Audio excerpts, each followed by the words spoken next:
दोस्तों अभी कुछ ही मिनटों में मैं आपको एक ऐसा कैलकुलेशन दिखाने वाला हूं जिसे देखने के बाद आप खुद तय कर पाएंगे कि 8वें वेतन आयोग में कर्मचारियों की सैलरी आखिर कितनी बढ़ सकती है। क्योंकि अब जो आंकड़े सामने आ रहे हैं वो सिर्फ मांग नहीं बल्कि पिछले सभी वेतन आयोगों के रिकॉर्ड पर आधारित गणना माने जा रहे हैं। अगर आप केंद्रीय कर्मचारी हैं या आपके परिवार में कोई सरकारी कर्मचारी है तो यह जानकारी आपके लिए बेहद महत्वपूर्ण होने वाली है।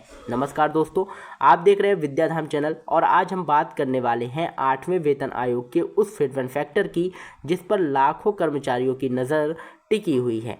आखिर कितना हो सकता है नया फिटमेंट फैक्टर, कितनी बढ़ सकती है बेसिक सैलरी और क्या 27% वेतन वृद्धि की संभावना वास्तव में बन रही है या फिर नहीं। आइए पूरी जानकारी जो है विस्तार से समझते हैं। दोस्तों जब भी नए वेतन आयोग आता है तो उससे ज़्यादा चर्चा फिटमेंट फैक्टर को लेकर होती है क्योंकि यही वह संख्या होती है जो सीधे आपकी बेसिक सैलरी को प्रभावित करती है। अभी तक अलग अलग कर्मचारी संगठन 1.92 से लेकर 3.68 तक फिटमेंट फैक्टर की मांग कर चुके हैं।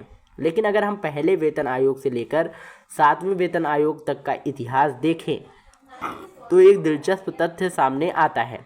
रिकॉर्ड बताते हैं कि अलग अलग वेतन आयोगों में कर्मचारियों की सैलरी में कागजों पर बड़ी बढ़ोतरी दिखाई गई है, लेकिन जब डीए और अन्य भत्तों को समायोजित करके वास्तविक लाभ निकाला गया तो वास्तविक वेतन वृद्धि काफ़ी कम रह गई। 7वें वेतन आयोग का उदाहरण लें तो जहां 157% तक की वृद्धि दिखाई गई वहीं वास्तविक प्रभाव लगभग 17% के आसपास माना गया। यही कारण है कि इस बार कर्मचारियों की उम्मीद है कि 8वें वेतन आयोग में वास्तविक लाभ को ध्यान में रखते हुए बेहतर फिटमेंट फैक्टर दिया जाए।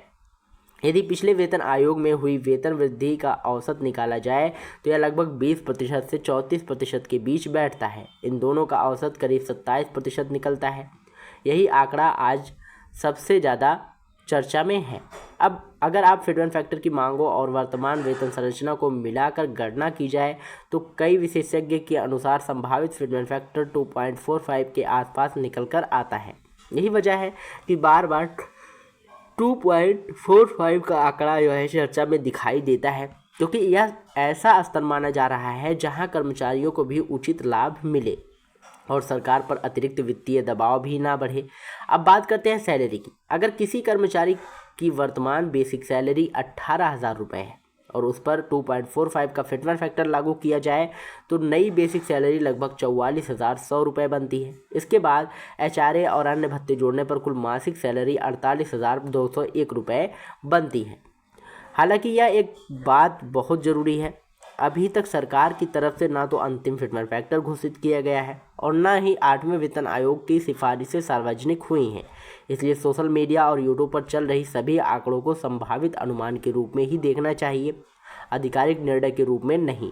लेकिन इतना जरूर कहा जा सकता है कि जिस तरह से कर्मचारी संगठन लगातार दबाव बना रहा है और जिस तरह की चर्चाएं चल रही हैं उससे कर्मचारियों की उम्मीदें पहले से कहीं ज़्यादा बढ़ गई हैं। अब देखना होगा कि सरकार अंतिम रूप से किस फिटमेंट फैक्टर को मंजूरी देती है और कर्मचारियों को कितना लाभ मिलता है। आपकी राय में 8वें वेतन आयोग का फिटमेंट फैक्टर कितना होना चाहिए, 2.45 या फिर 2.86 या इससे भी ज़्यादा? अपनी राय कमेंट बॉक्स में ज़रूर बताइएगा और अगर आपका इससे रिलेटेड कोई भी क्वेश्चन हो तो कमेंट बॉक्स में ज़रूर पूछिएगा। हमारी टीम आपकी पूरी सहायता करेगी। मिलते हैं नई वीडियो में नई अपडेट के साथ, तब तक के लिए जय हिंद, जय भारत।